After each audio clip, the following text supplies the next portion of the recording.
ভাবি আপনি ব্যাগ গোছাইতেছেন, কোথায় যান? আমি আমার বাপের বাড়ি চলে যেতেছি, আমি এই বাড়িতে থাকবো না। চাচু আমি তোমার না দেখে থাকতে পারবো না, আমি তোমার ছাড়া যাবো না চাচু। তোরে ছাড়াও তো তোর চাচ্চু থাকতে পারবো না রে মা, তুই আবার কলিজার টুকরা। ভাবি আপনার কেন চলে যাবেন? তোমার মাথার বোঝা কম। কিসের বোঝা?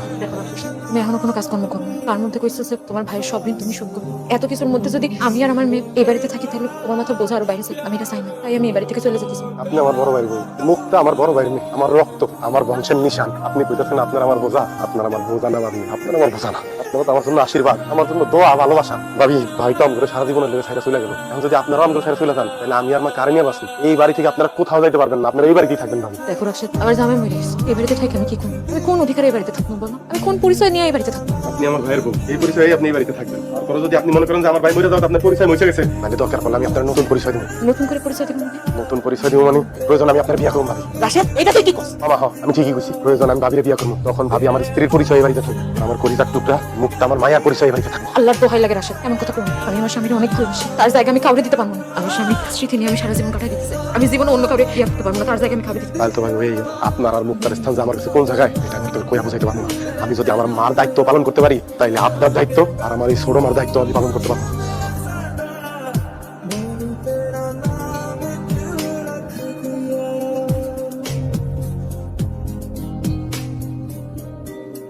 আসসালামু আলাইকুম। তোমার লাগে খুব মায়া লাগে ফারসান, এত অল্প বয়সে তোমার জামাইটা মরে গেল। এত অল্প বয়সে একটা মায়ের যদি জামাই মরে যায়, জামাই ছাড়া সারাটা জীবন একলা একলা তুমি কেমনে থাকবে ফারসান? আমার কাম আছে, আমার যাইতে হবে। যাইবেই তো একটু খারাপ, তোমার সাথে জরুরি কথা আছে আমাদের। আমার ভাবির সাথে আপনার কিসের জরুরি কথা? যা বলার আমার বলেন। না মানে টাকা পয়সা কি জোগাড় করতে পারলি? চেষ্টা করতেছি, মাস পুরাইতে তো এখনো মেলা বাকি। তুই যদি আমগো কথা মতো চলো, আমগো কথা মতো কাজ করো, তাইলে তোর ভাই যে ধার দেনা করছে, এই ধার দেনাটা আমরা আর পুরো গ্রামবাসী সব মাফ করে দেবো। আমার কি করতে বলছো তখন? আমি সব করতে রাজি আছি। তেমন কিছু না, ভাবি ভাই আমগো হাত তুলে দিবি।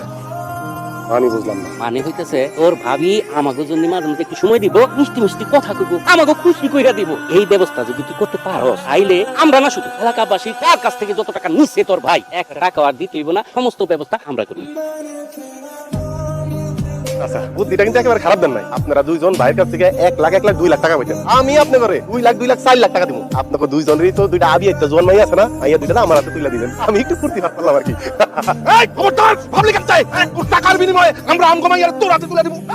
এই দিন থেকে তোর মতো বদমাইশ এই সমাজের নেতৃত্ব দেওয়া শুরু করছো। সমাজের অধপতন তো সেই দিন থেকেই শুরু হয়েছে। টাকা পাবি, কথা সময় টাকা নিবি, মনে রাখিস। এই দিন আমার ভাই মরে গেছে, এই দিনই আমি অর্ধেক মরে গেছি। এইটুক বাইসা আছি, মা বাস্তি আর ওই ভাবির দিকে তাকায়া যদি সেই দিকে চোখ দেস তাহলে কিন্তু আমার বাঁচার ইচ্ছাটা মরে যাইব। আর আমার যদি বাইসা থাকা স্বাদ মরে যায়, মনে রাখিস সেই দিন তোরাও বাঁচবি না।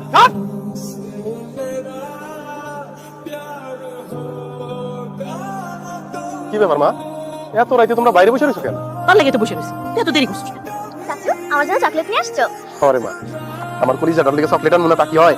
এই নাও চকলেট, মারে যায় বলো চাচুটা যাও। এত রাইতেছে ঘুম পারাইবা না? তার লাগে তো ঘুমাইতেছেন, কইতেছে চাচু আইলে ঘুমাই, চাচুর মধ্যে জাদু। কি স্যার আসলে আমরা ডাকছো? ও ভাবি, তোমার সাথে আর মায়ের সাথে আমার কিছু জরুরি কথা আছে। কি কথা কও? আমি বিয়ে করবো। বিয়া করবি মানে মাথা মুথা ঠিক আছে? তোর ভাইয়ের দিন এখনো শোধ করতে পারো? কত কষ্টে সংসারটা চলতেছে, এখনো তুই বেকার, এর মধ্যে তুই বিয়া করবি? আমার রাশেদের তো বিয়ের বয়স হয়েছে, ও যখন নিজ থেকে বিয়ে করতেছে আপনি মানা করেন বিয়েটা করতে। কি কইতেছো বৌমা? হ্যাঁ, আমাকে খাওয়ান করতেছেন। এখন যদি একটা বিয়া করে নতুন বউ আনে, আরে আমরা খাওয়াবো। সারা পাওনা দাঁড়ো টাকা না দিয়া বিয়া করলে তারা তো আইসা আমাকে জুতা পিটা করো। সত্যি করে কেন এখন বিয়া করতে চাই? ঋণ পরিশোধ করার জন্য বিয়ে করবো। তুই বিয়া করলে ঋণের টাকা শোধ দেবো কেন? মা, যে মায়ের লগে বিয়ার কথা চলতেছে ওই মায়ের বিয়ে করলে মায়ের বাপ আমরা মেলা টাকা দিব, আমি সকল ঋণ ওই টাকা দিয়ে শোধ। তুমি এগুলা কি কইতেছো? মায়ের বাপ তোমার এতগুলো টাকা দিতে চাইবো কেন? সত্যি করে কত, তুমি যে মায়ের বিয়ে করতেছো সেই মায়ের কোনো সমস্যা নেই? জানি না ভাবি, ওই মায়ের আগে 3টা বিয়ে হয়েছিল, 3টা জামাই মরে গেছে। কিন্তু জামাই মারা গেছে তো পাশের গ্রামের দিলু তালুকদারের মেয়ে আসার, তুমি কি আসারই বিয়ে করার কথা ভাবতেছো? ও ভাবি, আমি আশারই বিয়ার কথা বলতেছি। তুমি মায়ের বিয়ে করতে পারো না, আর ওই মাইয়া তো বিয়ে করে স্বামী খেয়ে ফেলায়, ওরে বিয়ে করলে তুমি মরে যাবা। আমি তোমার ওই মায়ের বিয়ে করতে দিব না। আমি একটা বলা হারাইছি, আমি তোরে হারাইতে চাই না। ওই মেয়ের বিয়া করলে তো তুই মরে যাবি রে বাপ। আমি তো এখনো মরেই আছি মা, পাওনাদার ঋণগুলি পরিশোধ করতে পারতেছি না। মানুষ আমার মরা বাইরে নানান ধরনের কথা কইতেছে, পাওনাদাররা কোন নজর আমার ভাবির দিকে তাকাইতেছে, নানান ধরনের ইঙ্গিত করতেছে। মা, আমার ভাই বাইচে থাকলে কি এটা সহ্য করতো? মা, আমি কেমনে সহ্য করি? তোমরা মুখে 2 বেলা ঠিক মতো ভাত তুলে দিতে পারতাছি না আমি। আমার বাপ মরা ভাস্তির চাহিদাগুলি আমি পূরণ করতে পারতাছি। এইটারে বাইচে থাকুন কয় না মা, এইটারে বাইচে থাকুন কয় না। তুমি মনে হয় ভুলে গেছো, আমি আমার ভাইয়ের লাশের সামনে কথা দিছি যে 1 মাসের মধ্যে পাওনাদার সব টাকা আমি পরিশোধ করে দিব। তুমি আমি তো পারতাছি না, আমি পারতাছি না মা। যদি ওই মায়ের বিয়া করতে যায় আমার মৃত্যু হয়, আমি সেই মৃত্যু হাসি মুখে বরণ করে নিব, কারণ ওই মাইয়ার বাপের টাকা দিয়ে আমার ঋণ পরিশোধ হইব। সেই ঋণ পরিশোধ করতে পারলে আমার ভাবির দিকে আর কেউ কোন নজরে তাকাইতে পারবো না। আমার ভাই কবরে শুয়ে আর কষ্ট পাইবো না। আমি কালকেই ওই বাড়িতে যাবো, তাই বিয়ার সব কথাবার্তা ঠিক করবো। এরপরে আমার কপালে যা আছে তাই।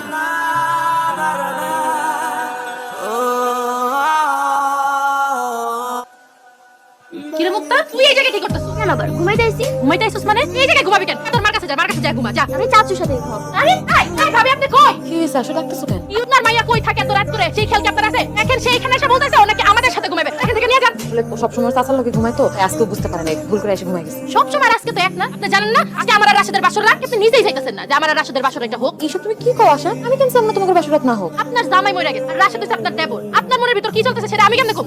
এরকম কিছু বলার জায়গা নেই ওর, না? কি ব্যাপার ভাবি, আপনি মুক্তার নিয়ে দিতেছেন কেন? না চাচ্চু, কাকিমা আমার এখানে ঘুমাইতে মানা করছে। কি ব্যাপার আশা, তুমি আমার ছোট আম্মার এনে ঘুমাইতে নিষেধ করছো? না করছি আজকে আমাকে বাসর রাত, আমরা একসাথে ঘুমাবো। তার মধ্যে ও আমাকে মাঝখানে থাকবো কেন? ও এখানে থাকবে কারণ ও আমার কলিজার টুকরা আশা, ও আমার সারা ঘুমাইতে পারে না। আশা, আমি তোমার বিয়ার আগে পরিষ্কার করে কইছি আমার ভাবি আর আমার ভাস্তির বিষয়ে তুমি কোনো ওজোর আপত্তি করতে পারবে না। তাহলে তুমি এখন আপত্তি করতেছো কেন আশা? এখন আজকে আমাকে বাসর রাত, আমি চাই না এই রাতে কোনো ঝামেলা হোক। দিনের বেলা আসতে পারবে কিন্তু রাতের বেলা আসতে পারবে না। না, ও আমার কাছে কখন আসবো না আসবো সেটা তো তোমার ইচ্ছার উপর নির্ভর করবো না আশা। ওর যখন মন চাইবো তখন আমার কাছে আসবো। তাতে যদি তোমার সমস্যা হয় তুমি অন্য রুমে যাই ঘুমাও। কি কইলে তুমি? আমি তোমার বিয়া করার নতুন বউ, আজকে আমাকে বাসর রাত আর বাসর রাতে তুমি কইতাছো তুমি তোমার ভাতিজির লগে ঘুমাইবা, আমার অন্য জায়গায় ঘুমাইতে কইতাছো। ঠিক আছে ঘুমাও তোমার ভাতিজির লগে, আমি যাই অন্য জায়গায়। তোমার কোথাও যাইতে হবে না, তুমি এখানেই থাকো, তোমরা ঘুমাও একসাথে, আমি উড়ে যাবে। আশা, আজকে প্রথম দিন তাই আমি তোমার কিছু কইলাম না, ভাই কানটা খুইলা শুনে রাখো। এরপর যদি তুমি আমার ভাবি আর ভাস্তির মনে কষ্ট দাও সেই দিনটা তোমার জন্য সুখকর হইব না। কি ব্যাপার, তোমরা রান্না বান্না করতেছো, আশারা ডাকো নাই? বউ করবো কাজ অহনি ঘুমতে উঠছে ওই তো তরকারি কাটা দিতে আমার কইলো এইসব কাম করতে পারবো। তোমার মুখের উপরেই কথা বলো। কি ব্যাপার আশা, তুমি সকাল সকাল সাজগোজ করতেছো? আমি সকালবেলা সাজগোজ করতেছি, তোমার সমস্যা কি? সাজগোজ তুমি অবশ্যই করবা, কিন্তু দেখতেছো না মা ভাবি রান্না করতেছে, তুমি এখানে সাজগোজ করতেছো, দেখতে কেমন লাগে না? যাও, মা ভাবির সাথে যায় রান্নাটা শিখো, এরপর দুপুরে গোসলদারি কইরা বিকাল বেলা সুন্দর করে সাজবা, তোমার নিয়ে ঘুরতে যাও। অসম্ভব, সব ফালতু কাজ করবার আমি শিখতে পারবো না। রান্না বান্নারে তুমি ফালতু কাজ বলতেছো? অবশ্যই এটা ফালতু কাজ। আর এমন আমি না জীবনে কোনোদিন এসব কাজ করি নাই। আমার বাপের বাড়িতে অনেকগুলো চাকর বাকর ছিল, রান্না বান্না তারাই করতো। আমি রান্না বান্না করে এই বাড়িতে তোমার ভাবির মতো হাত নষ্ট করতে পারবো না। দেখো আশা, ভাবিরে ছোট করে একটাও কথা কইবা না। তোমারে বিয়া করার আগে তোমার বাপের সামনে বৈশা কি কি কথা কইছিলাম আশা করি তোমার মনে আছে। মনে আছে, আব্বা শিখাই দিছিল দেখেই তো বিয়ার আগে তোমার সব কথাই হওয়া করছি। এখন বিয়া হয়ে গেছে তোমার ফালতু কথা একটাও আমি শুনতে পারবো না। দেখো আশা, এইটা তোমার বাপের বাড়ি না, এটা তোমার শ্বশুর বাড়ি। এইখানে ওই সমস্ত ফুটানি চলবো না। এইখানে থাকতে হলে রান্না বাড়া, হাড়ি পাতিল ধোয়া, ঘর গোছানো সবকিছু মার ভাবির লগে তোমার সমান তালে করতে হবে। দেখতেছো না, ছোট্ট একটা বাচ্চা মুখটা পর্যন্ত ওর মা আর দাদির লগে কাম করতেছে, আর তুমি করতেছো পারবে না? যাও। আমি পারবো না। তোমার ভাবির স্বামী মারা গেছে, সে একা না, সে তার বাচ্চারা নিয়ে তোমার ঘরের উপর বসে বসে খাইতেছে। সেই বাড়ির কাজ করবো এটাই তো স্বাভাবিক। আর ভাস্তির লেগে তোমার দরদ উতলায় পড়তেছে। যার বাপ নাই, যার বাপ মারা গেছে, সেই তো কাজ করবে, এটাই তো স্বাভাবিক। তোমার ভাস্তির তো ভাগ্য ভালো, চাচার ঘরে বসে খাইতে পারতেছে, নিজের বাড়িতে কাম করতেছে। আমার আব্বা যদি তোমার টাকা না দিত, তোমার ভাবি আর তোমার ভাস্তি মানুষের বাড়িতে যা কাম করতো। খবরদার, খবরদার, আমার ভাবির আর ভাস্তির আর একটা উল্টা পাল্টা কথা কই না। এই তো কইটা খাতো না, ওই দুধের মতো মাসুম বাচ্চাটা নিয়ে তোমার কথাটা কইতেছে মানুষের বাড়িতে কাম করবো। আমি আজকে বুঝতে পারতেছি যে তোর স্বামীগুলি কি কারণে মারা গেছে, আর তোর মতো একটা দজ্জাল মাইয়া যে স্বামীর কপালে জুটবো ওই স্বামী তো এমনি হার্ট অ্যাটাক করে মারা দেবো। যদি ভালো চাস তাই ভাবির লগে কাজে হাত লাগা, নাইলে তোর কপাল থেকে এই বাড়ির ভাত উঠতে দেবো। তোর এই বাড়িতে বাইক করে দিতে আমি দ্বিতীয় বার চিন্তা করবো না। যা কইতাছি যা। আমি থামো, কি শুরু করলে? তুমি ঘরে যাও তো, আমরা দেখতেছি, যাও। তুমি ওর কথা কিছু মনে করো না। কারণ তোমরা তরকারি করে কুটবেন, এটা লিগে আমার জামাইকে তোমার বিচার দলে একা করতে পারেন না আপনারা। কি ব্যাপার, কই গেছিলা তুমি? তোমার এত শপিং ব্যাগ? আর একটু বাজারে গেছিলাম, তোমারে তো তেমন কিছু কিনা দিতে পারি নাই। দেখো তো পছন্দ হয় কিনা, তোমার একটা শাড়ি কিনছি। বাবা, শাড়ি আর সবার লেগা? যাক, ভালো লাগলো। তুমি মার্কেটে গিয়েও আমার কথা মনে করছো। তুমি আমার বউ, তোমার কথা আমার মন থাকবো না? আরে তোমার কথা আমার সবসময় মন থাকে, কত কিছু কিনা দিতে মন চায়, কিন্তু পারি না, আল্লাহ এখন সাধ্য দেয় নাই। তখন আমার দিন ফিরাইবো না, আমি যখনই মার্কেটে যাবো তোমার জন্য আমি কিছু না কিছু নিয়ে আসবো। তোমার আমি তখন একদম রাজরানী করে ভাবি আর আম্মাই কই। হ্যাঁ ভাবি, ও ভাবি, মা, ও মা। কি ব্যাপার, এর মধ্যে তুমি হ্যাগরে রাখতেছো কেন? আরে দূর দরকার আছে। মুক্তা, কি হয়েছে? রাসব ডাকতেছো কেন? ওই ডাক্তারজি ভাবি আইডে নাই, এটা আমি মনে করতে চাই না, কারণ এই কথা মনে হইলে আমি নিজের ঠিক রাখতে পারি না ভাবি। আমার অস্থির লাগে, আমার নিজের খুব অসহায় লাগে ভাবি, কিন্তু আপনি বারবার সেটা আমার মনে করেন। আমারও তো মন চাই যে আমার ভাবি, ওই মুক্তার তো মন চাই যে ওর মা সুন্দর ভাবে থাকুক, একটু সাইজা গুজা থাকুক, আর 10টা মার মতো থাকে। কিন্তু আপনি যদি এই পুরান কাপড় চোপড় পরে থাকেন, নিজের এইরকম অগোছলা রাখেন, আমার খারাপ লাগে না ভাবি। আপনার তো সময় তেমন কিছু দিতেও পারি না। তাই এই বাজার থেকে এইবার একটা এই শাড়ি কিনে আনছি আপনার নিয়ে, এটা আপনি করবেন। আর এই যে ছোট আম্মা, এটা তোমার চাচ্ছু তোমার লিগে আনছে, আপনি দাও।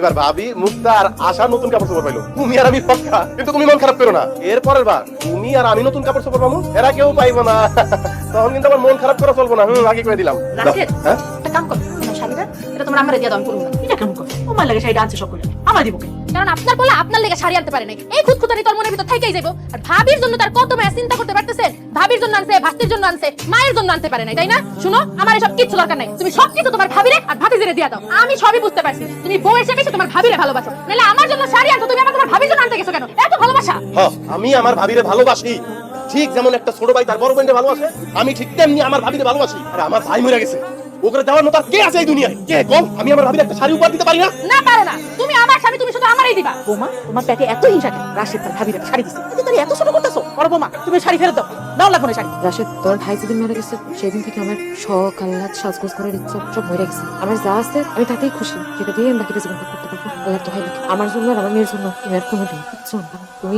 আমাকে দুইজনের দুই বেলা খাইতে দিছো, এখানে থাকতে দিছো, তো না আমাকে আর কিছু লাগবে না।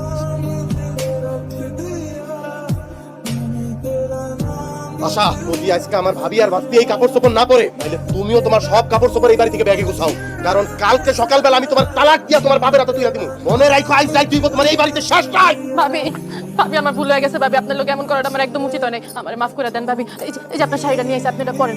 মামনি ভালো, তুমি এই জামাটা পরো। হ্যাঁ, তোমার জামাইয়ের টাকা এই শাড়ি আর জামা কিনা হচ্ছে, এগুলো আমাকে লাগবে। তুমি নিয়ে আসো, এই শাড়িটা তোমার মানাইবো, ভাবি পরো। না না ভাবি, এমন কথা আপনি কইেন না। আপনি যদি এই শাড়িটা না রাখেন আর মুক্ত যদি জামাটা না রাখে, রাশেদ কইছে কালকে আব্বারে ডাইকাই না আমারে তালাক দিয়ে আব্বার লগে বাড়িতে পাঠাই দিব। ভাবি আমার সংসারটা আপনি ভেঙে যাইতে দিয়ে না ভাবি, আপনি আমার সংসারটা বাঁচান। তাই একটা মেয়ে হয়ে তো আমি আরেকটা মেয়ের সংসার ভাঙতে পারি, এটা তুমি রেখে দাও। ঠিক আছে, তাহলে পইরেন, অনেক রাত হয়েছে, আমি যাই ঘুমাই গা। মা দেখো জামাটা কি সুন্দর। ও মা দেখো না জামাটা কি সুন্দর। কি ব্যাপার ভাবি, আপনি কই যান? আমার মেরে দাও, আমি আমার মেরে নিয়ে এবার ফেলে দাও। তুমি আর একটা কথা বলতে আসবা না, আমার কথা দিবা না, খবরদার কই দিলাম। তুমি যদি আর একটাবার কথা দাও না, আমার মাইয়ার পছন্দ লাগে। আমি এখানে আবার শেষ করে ফেলাম। মা, ভাবি সব কি কয়, কি হইছে? শ্বশুর বৌমারি অনেক আজে বাজে কথা কইছে কি বৌমার সাথে নাকি অবৈধ সম্পর্ক। আমার আবার ঠিকই বলছে, রাশেদের লগে তার ভাবির ঠিকই সম্পর্ক আছে। আর যদি নাই থাকতো, রাশেদের কেল লেগে তার ভাবির প্রতি দরদ উতলা পড়ে, আমার তো মনে হয় দেবর আর ভাবির অবৈধ সম্পর্কের কথা জানাই তার বড় ভাই হার্ট অ্যাটাক করে মরে গেছে। আল্লাহর দোহাই লাগে আশা, এত নোংরা কথা আর কইও না। রাশেদ আর আমার মধ্যে কোনো সম্পর্ক নাই, তুমি আমার ছোট ভাইয়ের মতো। তুই এত দেবর ভাবি নাই নাকি তুমি ভাই খেলে দেবর ভাবি? এই বড় ভাই কার থাকে না, বড় ভাই কার মারা যায় না? আজকে তো বড় ভাই মরে গেলে দেবর ভাবি থেকে টাকাই দেখে না। এই আসলে তোমার জন্য তো পাগল কেন, আর তোমার মেয়ে তোরা তো উতলা কেন, কারণটা কি? কয়টা কারণ আপনি জানতে চান? আমার বয়স যখন 6 বছর, তখন আব্বা মারা যায়, ভাইয়ের বয়স তখন 12। ওই বয়সী ভাই আমার আব্বার অভাব বুঝতে দেয় না। ভাইয়া কিন্তু আমাকে অনেক বেশি মেধাবী ছাত্র ছিল, কিন্তু হত দরিদ্র পরিবারের দুজনকে একসাথে পড়ালেখা করে দেবো না। কাউরে না কাউরে তো পরিবারের দায়িত্ব কাঁধে তুলে নিতে হবে। সেই দায়িত্বটা কাঁধে তুলে নিয়েছিল আমার ভাই, আর আমার কাঁধে তুলে দিয়েছিল পড়ালেখার দায়িত্বটা। তো ভাইয়া তুই ছোট্ট বয়সী মানুষের খেতে খামারে কাজ করা শুরু করলো, আর আমি ফুল বাবু এই স্কুলে যাই। এইভাবে চলতেছিলাম দিন। তখন আমার মেট্রিক পরীক্ষার সময় হলো, তখন ভাইয়া ভীষণ অসুখে পড়লো। হাইরে জ্বর, হাইরে বমি, ঘরে ঠিক মতো ভাত নাই, আমার ফর্ম ফিল আপের টাকাই বকর থেকে। ভাইয়া এটা টের পাইলো, আমার বললো টেনশন করিস না, আমি আসি না। ঠিকই পরের দিন ভাইয়া আমার হাতে ফর্ম ফিল আপের টাকাটা তুলে দিল। আমি তো ফর্ম ফিল আপ করলাম, তো সন্ধ্যা না হইতে আমি টের পাইলাম ভাইয়ের খুব শখের টর্চ লাইট ভাইয়ের হাতে নাই। আমি ভাইয়ের বললাম, ভাইয়া লাইটটা যে বিক্রি করে দিলা, অন্ধকারে আলো পাইবা কই? ভাইয়া আমার কই, আরে তুই টর্চ লাইটের আলো নিয়ে চিন্তা করস? আমি তো স্বপ্ন দেখি আমার ছোট ভাই এমন ভাবে আলোকিত হইব একদিন, সেই আলোয় আমগো অভাব দূর হয়ে যাবো, আমগো গ্রাম, আমগো সমাজ তথা আমগো দেশ আলোকিত হইব। আমার মধ্যে জিত চাই ব্যবস্থা, যে কোনো মূল্যে ভাইয়ের আশা পূরণ করবো। আমিও দিন রাত পড়ালেখা করলাম, দেশের সর্বোচ্চ বিশ্ববিদ্যালয়ে পড়ালেখা করলাম। তো যখন মাস্টার্স পরীক্ষা দিব, তখন দেখি আমার শরীর আমার কথা শুনতেছে না। ডাক্তারের কাছে গেলাম, ডাক্তার আমার জানাই দিল যে আমার 2টা কিডনি ড্যামেজ। আমার কিডনি আর কাজ করতেছে না। মুখে মুখে আমি অন্ধকার দেখা শুরু করলাম, কিন্তু হতাশ হইলাম না, কারণ জানি যে আশা দেখানোর মতো একজন তো এখনো বাইসা আছে। আমি বাইরে জানাইলাম, ভাইয়া আমার কাছে ছুটে গেল। ভাইয়া আমার তার মাথায় হাত রেখে শপথ করাইল, খবরদার এই কথা দুনিয়ার কাউরে করতে পারবি না, এমনকি তোর ভাবিরও না, মারও না, তারা কষ্ট পাইব। আমি সেই দিন দেখলাম একটা পুরুষ মানুষ কেমনে কান্না করতে পারে। ভাইয়া আমার ধরে ধরে যে কান্না করলো, ডাক্তারের কাছে পাগলের মতো ছুটে গেল। ডাক্তার কইলো যে তার 2টা কিডনি খুলে নিয়ে জানো আমার সুস্থ করা হয়, কিন্তু ডাক্তার তো সেটা শুনলো না। ডাক্তার সাফ সাফ জানাই দিল একটা কিডনি নেওয়া যাবে সর্বোচ্চ, তাও অনেক টাকা লাগবে অপারেশনের জন্য।